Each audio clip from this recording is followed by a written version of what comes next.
Hello, everyone. You're welcome to another episode of the 24-hour Nigerian President Show. I am your host, Rejoice Joseph. And if you're joining this show for the first time, this is where we get to talk about Nigeria. We get to ask different people from different walks of life what they think about the happenings in the country and what they would do if they were given the chance to be the president for 24 hours. If you've missed any of the episodes, you can still catch up by going through our channel. The episodes are there. You can catch up and join the conversation. Now, our guest today is, like I told you guys, I always bring those who you would not want to miss. Today, I have an ex-military personnel turned entrepreneur. He's a very interesting and unique person. He is a former foreign affairs reporter with the Guardian newspaper and a retired United States Army intelligence analyst.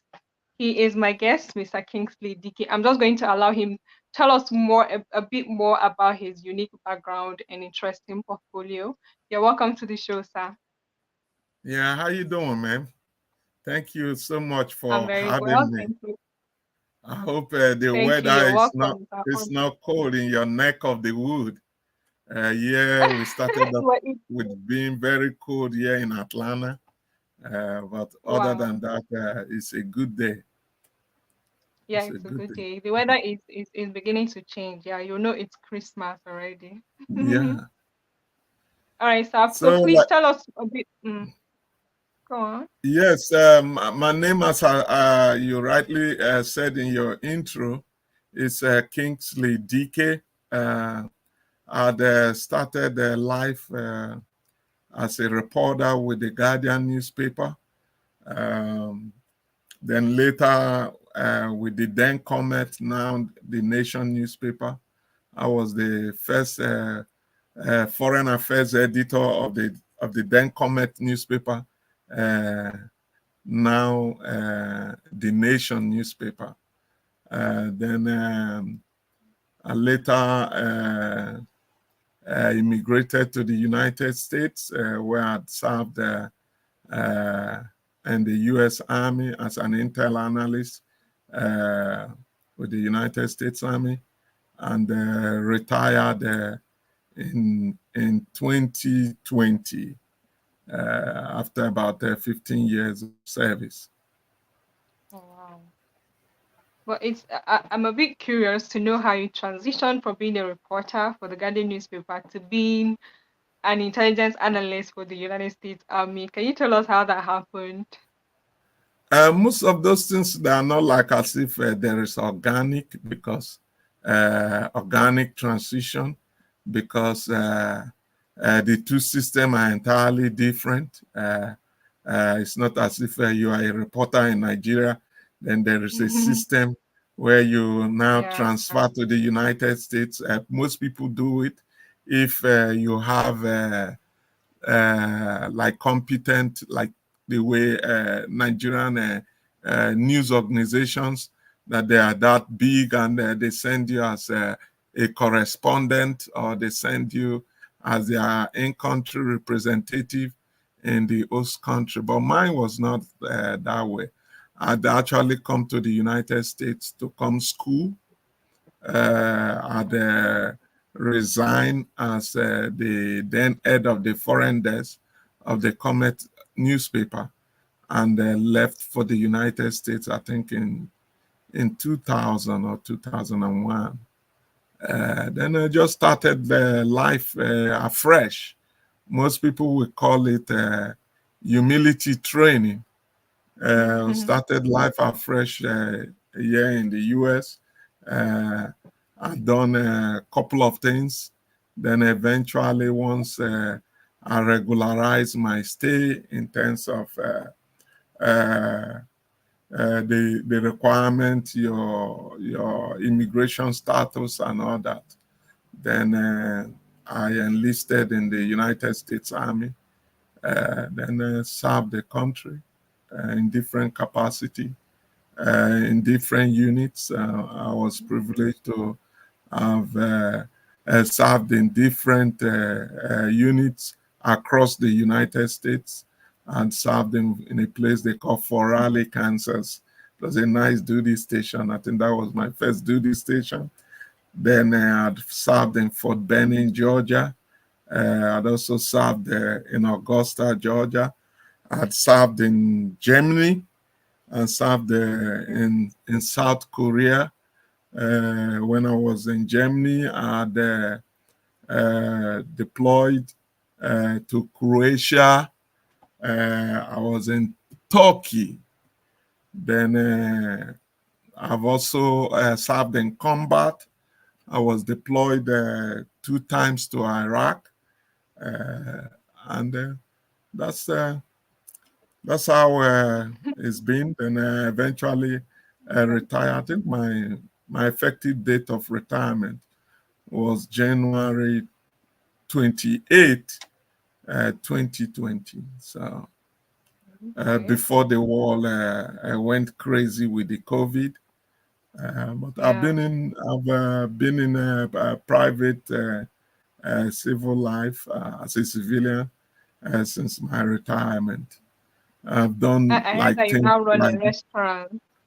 yes, yes. Actually, like I decided that I wanted when I was in active duty service. My family was in Atlanta. Then anywhere the army sent me, I go. Sometimes without them. So I figured that I wanted the next stage of my life to be about my family, my daughters. So I'd wanted something where I could run a business instead of like as an intel analyst or somebody who was in the military, the Intel Corps, MI Corps. If I had said, okay, I want to go pursue maybe work with the U.S. post-military, work with the Department of Defense as a contractor, I will still be sent overseas to places like Kuwait, Saudi Arabia, and all that kind of thing. But I wanted the next stage of my life to be about my daughters, to be there. Your daughter wants to go do after school activity, then you will be there. You could take your daughter to go play basketball. You'll be there for your wife. You'll be there for your children once they need you instead Yeah. of And the high octane lifestyle of a soldier that one has lived. at the end of the day, it's family we all fall back Yes. to. So we Okay, open so up a franchise. It's a food franchise uh, called Chicken Cone at Emery Point. okay, So it's a okay, fast food okay, chain. sir. So we okay. So I'm sorry to cut you, but because of time, Okay. I'm just going to speed through the questions we have. Okay, so your transition now to the military army, your experience in security and entrepreneurship. Do you has it influenced your understanding of what is going on in Nigeria in terms of insecurity? Yes, Nigeria is also a very special place to most of us. It's a place where you have your siblings. You were born, Yeah. uh, and one When was is the last time you came to Nigeria, though? I was in Nigeria in 2017. I'd come home to 2017. 17. But I follow up because I belong like I attended, I was at Bafemi Awolowo University or then University of Ife where I graduated from. I'd done my bachelor's at the Department of International Relations and a master's degree. So I belong to those Ife alumni network. I've also had professional colleagues. I belong to many media network in Nigeria. So I followed candidly events in Nigeria Okay. through my friends, through our former colleagues and associates, and also just reading up about the country, you know. So I Okay. follow candidly about things in Nigeria. I also have opinion about developments in Nigeria. There are some, particularly in security-related issues, at the Yeah. height of different insurgents in Nigeria. Since one was in Intel in the US, most of those things you follow them candidly. There have been Okay. other times your job, you've been assigned to do assessment about issues in Nigeria. So you've had to read up about those things and do thorough research about developments in Nigeria. O- Okay, but like your experience with Intel intelligence analysis, how do you think it is crucial gathering intelligence in solving the current issue we have with Intel is very, very important for any successful military operations. Nigerian military has been have had to face multiple challenge, insurgency in the north, the Boko Haram insurgency Fulani in herdsmen? the north. Mm. Then there have been other what do they call them? The Fulani herdsmen, unknown unknown gunmen in the gunmen. Yeah. Mm. southeast, or the Yeah. unknown bandits in the middle belt. So all these actors have really presented the deep challenges for us as a citizen, as a Nigerian, as somebody who sometimes it could be really troubling to look at the level of carnage, the level of deaths, the number of people that have been killed in the past 10 years. It's really astronomical in terms of Mm. the level of damage that has been done to people, and it's just sad. So Intel has a lot of things to do with it. The Nigerian military, the Nigerian security establishment, most times we are uncharitable, and it's just so in the nature of the job. When things don't go well, people criticize you. When things go well, people also criticize you. That's the nature of security functions. Mm. Of a truth, you might say, "Oh, the Nigerian security is not doing well," but I tell you, they are doing. They are doing well. They are doing their job. People are forgotten because of all these sad incidents with Boko Haram and all these Mm. security challenges. That at a time in this world, Nigeria was a well-respected country that sought after for military duties in different parts of the world. Nigeria contributed particularly to peacekeeping operations, and you have those resources. You have those people, body of knowledge that have been built over time, expertise in how to do these things, how to go about it. So Intel is a key component of any military operations. I wish we have developed those capacity, because when you fight with intelligence, there is almost Mm. 90% or more than 90% chance of success. But when you don't fight with to do it, you don't have a prior knowledge of how the Mm. enemy is, what the enemy is doing. You know, as an intel analyst, sometimes intel analyst is you make a predictive analysis of enemy likely course of action.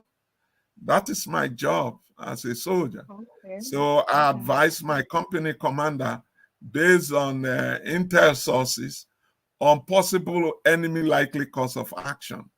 So how do you Mm. get those Okay. things? You could get them on different sources of intel via satellite, human intelligence.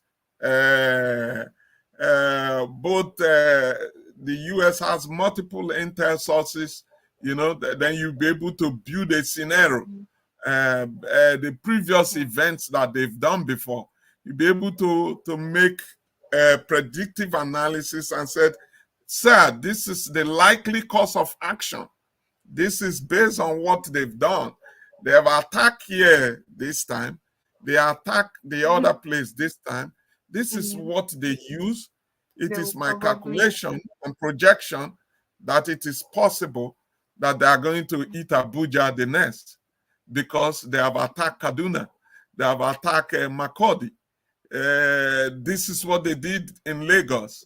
So you could make those kind of predictive analysis based on intel. It is not based on just you just say it. What do we call Guesswork. it? Shooting from the hip. You know, those ones will be fallow because they are not this. And then you make a detailed study of the enemy at a time in the U.S. In the army, different insurgent group. You know, an average intel soldier in the U.S. knows everything about Boko Haram. You know, you breed it, they will tell you, assign you, you know who their leaders are, you know what they've done in this part, why they did that. You know, you follow all those things. As the things are happening, you build up on your intelligent database on every day based on different sources. So both on interview with Nigerian leaders, you're able to capture that. And that could go a long way in helping those people in the field know what exactly the enemy is up to, be able to predict what they're going to do next, and possibly prevent those actions. That's how military in different parts of the world are successful. When you see, oh, they stop intel a tough insurgent leader.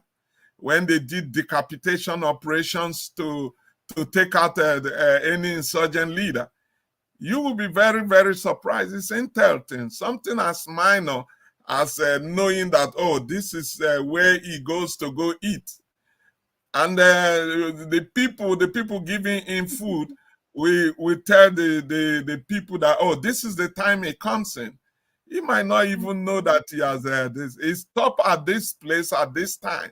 It is those kind of intelligence, actionable intelligence, that can make a whole lot of difference. And I hope, I believe that the Nigerian military, they could strengthen those capacity. That will greatly help us to contain the multiple challenges, because in the past few years, it's really gotten so terrible. Well, that brings me to asking you the flagship question, which is, if you were given the chance to be the president as the commander in chief of this military that we're talking about, what would you do in 24 hours That if would you be were a great that would be a given in great charge? honor. I said that would be a Okay. great honor. But really, since your program is really what the question you just asked, there are just I will be very brief. There are things that I will do if I'm the commander in chief of the Nigerian Armed Forces that I know that we at least help alleviate some of those security challenges. First of all, I will invest greatly in the Nigerian police force. The Nigerian police force. Invest, when I mean invest, it's not throwing money only, because that's what we understand as investment. But invest in orientation, invest in training, making somebody know how to do the job. Then invest in equipment. You know, there are little things that encourages you. You see, there are no difference between a soldier anywhere in the world. Most people are motivated to serve their country everywhere in the world before you can do this job. So that is how it is in Nigeria. But there are a great disconnect. If I die in combat in the US, at least it's 100% guaranteed that my family will be taken care of in terms of little things. There will be insurance payout. They are not going to start looking for where to eat. Those are things, structural things that could be put in place for members that are doing this because the work is dangerous. If you die in the line of duty, they should have a stated insurance process that you even pay into, but you have guaranteed if anything happens to you, there will be a sizable payout that could take care of your children. So when you go to combat, you are not really, yes, everybody is afraid to die, but you're not really too bothered that, okay, if things happen, they've not even buried You will you, stop. people will stop feeding, which is terrible, you know. So those little things put structures in place to take care of resources. Then, as an inter person, try to utilize the little things that I know that Nigeria has, because we think I know that inter platforms are very expensive, but there is one good resources that we have, that every society have: the human person to person interaction. Be able to fine tune it so that people don't see it like, oh, in the US, if I see something going bad, I will call. I will let somebody know that, hey, that thing is odd there. That's how society is well policed. In our own society, people don't have that tendency so we encourage those kind of things because the security forces are not everywhere. No time will you be everywhere to man a population of 300 million people. But if people begin to assist, if we develop that human content, the human intelligence capability, then that there will be information for people to respond and act on actionable intelligence in very quick order. So those are some of the things one can do. I will try to do a general reorientation of how we see service. You know, the way we see service is to serve the people. Let us not bear like service is all about what I can get. In the process of service, of course, you'll be taken care of. But just that determined effort that you want to make a difference. And our society also should appreciate people that are serving. In our society in the US, if I'm passing through the airport, I have even you see this US Army retired, you will see Yeah. somebody who will stop. I've been in a place, I want to buy something, I didn't ask.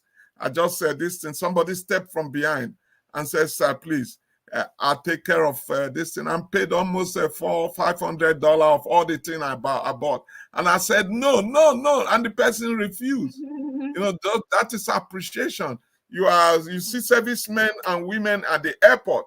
As they are passing, you just see people start clapping. Clapping. People appreciate what you are doing. It encourages you to know that you can't fail.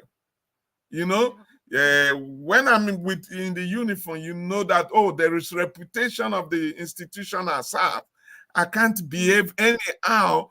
There is something they call in the army or in the services. There are things you can do when you are a service member. Even as a retired person, I can't do anything that will put the army, the military in disrepute. They will stop my pension. Yes, if I embarrass the military, do something, yes, they can stop my pension even if I end it. So all those things are things both for the society.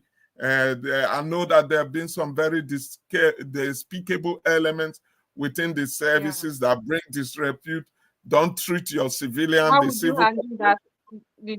Those particular that set of the Mhm. despicable ones, like you said. How would you handle that? Yes, you handle it because, like in the military, there is something, and it's not new. It's there in the U.S. Military, in the Nigerian military. There is what is called the Uniform Code of Justice. That's a law that governs military people. If you misbehave, do things that bring disrepute, there is no institution that punishes this thing that is straightforward more than the military. That's why people don't get, if you know you do things stupidly, there will be consequences. Sometimes, maybe in Nigeria over time, they allow it to fly, but the rules are there. Those things are there. If you go, just because we only hear of coup, people think when you carry arms against your country, yeah, that is treason. But there are still all the things that you can do that you cannot do as a military person or as a uniform person. You cannot, for instance, just you respect the civil society. You know, you respect members of, because it's the taxpayer that pays your this thing. You respect them because they also respect you. You don't do anything. You don't assault people because you are wearing uniform. Still, like the things Yeah. that happen in Nigeria, there's those people, are they still there? The mobile policemen, they become so rude. They'll be flogging people. You see soldiers. Yeah. Those things are untenable. You Mm. don't do that. If you want society to respect you, you don't do that. When you do that, it's all about hearts and mind of people. Most Nigerians, the way they are treated, that's why they react that way. Or you are a Yeah. policeman, you stand on the road openly, you are not even ashamed. You start taking money Collect from people. bribe. When you do that, people will not respect you. So those are the Yeah. things, but there are laws against those things. In our own society, we look the other way. If not, if somebody is caught with those things, you use one person to show a Set an serious example. example, those things will stop. That is one area that I will really, if I'm president of Nigeria, I will enforce the laws. I'm not going to reinvent any rule or reinventing. I will use the applicable law by enforcing it. Enforcing it. Okay. I will make sure Okay. if you are not up to the job, if you are the IG of police, you are the army chief of staff, and the things happen and you can't give account, then you will be punished severely. It could lead to loss of job or those positions. When you start doing like that, once people know, as we say in the army here in the US, when shit, I'm sorry to say this, when shit hit Yeah. It's the okay. fan, then it goes down. From up. If things Yeah. are tough, it goes down. Everybody will feel it. That's how the military rolls. People, when you enforce the Okay. rules, people don't play. People know that, oh, I can be discharged with Yeah. dishonorable in the US. Do you know that there are more veterans on the streets, homeless? Do you know why that is? People think that no, it is so because it is only in the US military. Woe betide you if you are discharged with Honorably. dishonorable conduct. You can't even find a job to sweep a McDonald's place. That's how Wow. bad it is. So that's why Wow. you see those service members that ran into trouble. They can't fit into society. They do that for a purpose. People will say, "Oh no, that is mean," but that is how you people will stay on their toes. It Yeah. is not for because you want, it is for the sanctity of the institution to make sure that people don't just come there and make mess of the place. If you do that, there will be consequences. If you need to be homeless for the rest of your life, so be it. But for the good of the country, Yeah. people must follow the rules. There will be more people that will be professionals, that will Mm. follow the rules and serve the country honorably, instead of Oh, those dishonorable yeah. ones. I really wish we can go on. I haven't touched even half of the questions I've set for you, but it's time already. Okay. I don't know if you would maybe come back next time for a part two Okay. of this. Any Okay. anytime, as I told you, I want to thank you very much. You have displayed so much. Most of what people do, people don't say it enough, but once I see it, I say it the way it is. You have displayed high professionalism as a reporter. It's Thank really you, sir. commendable. You called, you gave me information, you followed up. You know that, oh, there are times difference. You call an hour before the interview appointment to say, oh, I'm checking to make sure, remind you. That is a professional, and you should be Thank very you. proud of yourself. Thank That you, is sir. I how really people appreciate should it. conduct themselves. And I must say, Miss Rejoice, thank you, thank you. You know, most people Thank you, sir. I'm really discountenance our grateful. country, but with people like you, the country has a future, you know, because what we Amen. need Thank is you. great professionals. So take what you are doing seriously the way you are doing, and you will go places. Okay? Amen. Thank you. Amen. Thank you, sir. Thank you. Thank you so All much right. for coming on the show. We All appreciate right. you. Thank you so Thank much. you. All right, sir. All right, guys, that's it for this episode. I'm sorry we stayed a little over 30 minutes. Sorry about that. But hope you enjoyed it. If you can leave your comments in the comment section, tell us your opinion, ask your questions, and join us again next week for another powerful episode of the 24-hour Nigerian President Show. I'm your host, Rejoice, and I'll see you next week. Bye.